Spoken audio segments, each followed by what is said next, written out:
Hello, Leo, Sun, Moon, Rising, and Venus signs. Kamusta kayo? Sana po'y nasa mabuti kayong kalagayan. Welcome back po sa Star Tarot. Kung bago kayo rito, welcome din kayo. Thank you sa inyong support. I truly appreciate it. God bless you all, Leo. Paunang mensahe po ninyo ay change. Know when to move to a new shell, especially if yours no longer fits. Ayan. So, alam ninyo, Leo, when you need to create changes sa buhay ninyo, no? Kung hindi na sakto sa criteria ninyo, kung hindi na sumaswak sa gusto ninyo, kung hindi na kayo masaya, no? Alam mo na kung anong dapat mong gawin. Panahon na para baguhin ang inyong sitwasyon. Okay? We have safety. Don't be too proud to go back to shore. Okay. So, maybe, no, ang iba sa inyo dito, kailangan din ninyong i-secure ang inyong safety, i-secure ang inyong kaligtasan, saan man kayo mapunta, ano man ang inyong sitwasyon, kailangan laging ang ini-insure din ninyo, unang-una is yung safety ninyo. Okay? Lalo-lalo na kung nagta-travel kayo, or kahit nasa bahay kayo, yung safety ninyo, no, sa bahay, kailangan din ninyong anuhin yan, asikasuhin din, bigyan din ng panahon.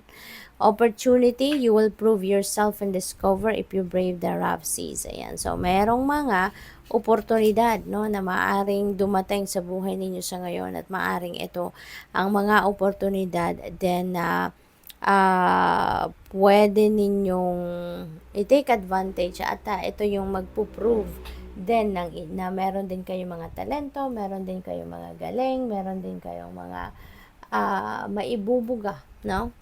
Yung ganon. So, what else? We have anchor. Keep yourself grounded. Okay? Leo, maaaring ang iba sa inyo dito confused, maaaring ang iba sa inyo dito can't figure out, no, kung ano ang nararapat ninyong gawin.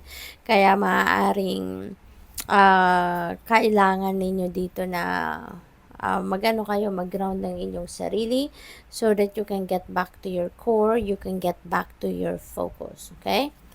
What else? We have journey. May nalaglag. Kunin natin yan in a bit. May travel. Ang iba sa inyo dito, Leo, meron siguro magdadrive kayo or baka by air ang travel ng iba sa inyo rito, no? So, kunin ko lang muna yung nalaglag. Hala, mawawala. Sandali lang po.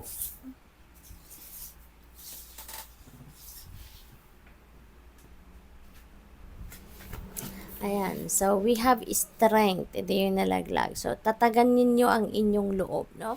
Maybe it's about time na lakasan ninyo ang inyong loob.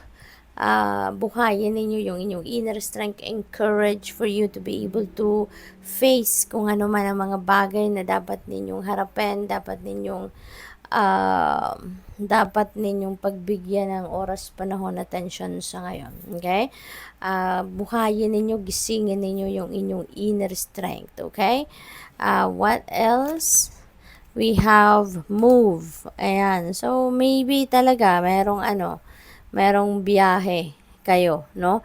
Or baka kailangan ninyo rito ng mag-take action. No? Siguro meron mga opportunity talaga na dadating at kailangan ninyo ng mag-take action. Wag na kayong magpatumpik-tumpik pa, or wag ninyong isasantabi, no?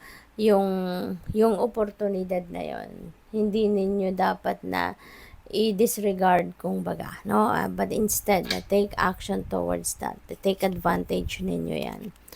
We have breeze, break from beneath the water's surface and soar up beyond the turquoise sea. Ayan. So, kailangan ninyo na mag-take a breather. No, there is a need for you dito to self-care. Okay? Huminga muna kayo ng malalim din. Huminga din kayo from what is making you busy, what is causing you stress, no?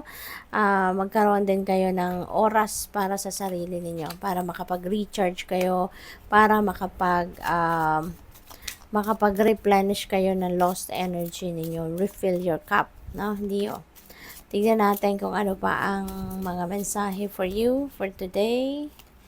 we have marionette. Ayan. So, siguro, you are being dominated by someone dito, no? Baka dinidiktahan kayo ng kung sino man. Maaring, yung parang, somebody is running your life, siguro, no? Yung ganon. Maaring ganon ang, ano ninyo ngayon. Ganon ang inyong sitwasyon. We have gain. Yan, this is financial gain, no? This is your profit na makukuha na ninyo ngayon kung ano man ang pinagsisikapan ninyo, pinagtatrabahuan ninyo. So maybe now is the time that you are going to reap the rewards of your hard work at mahahawakan nyo na din yung inyong profit, mahahawakan mo na din yung bunga ng inyong pagsisikap. Imagination. Ayan. So siguro ang iba sa inyo rito is going to envision kung ano yung gusto ninyong mangyari sa buhay ninyo. Maybe you are making plans for yourself at ine-envision ninyo, what do I really want sa buhay ko? Anong gusto kong makita sa buhay ko in a certain period of time, no? Yung mga ganon. What else? We have conflict. Ayan, so siguro meron kayong away, with someone, or baka meron kayong makakaaway, meron kayong hindi pagkakaintindihan with someone. Okay? Maaaring merong, alam mo yun, diskusyon ang iba sa inyo dito na nangyayari. We have stress. Ayan, so magkakaroon na kayo ng sakit ng ulo, napipressure kayo, siguro disturbed din ang tulog ninyo, Leo, kaya medyo nai-stress kayo rito. So, you really need to, to take care of yourself, okay? Maaring wala kayo sa balanse, kaya marami ang mga ganitong nangyayari na hindi paborable sa inyo. Hindi makakatulong ang stress, hindi makakatulong yung pressure sa sarili ninyo, 'di ba? Kaya alagaan ninyo ang inyong sarili. Okay? Yung mental health ninyo, yung physical health ninyo, yung entire body, no? Alagaan ninyo 'yan. We have mask. Ayan, so may mga kayo, be careful kayo with the people around you, no? Kasi meron mga deceptive energy na maaaring nandiyan sa inyong paligid. Maybe there are people na projecting to be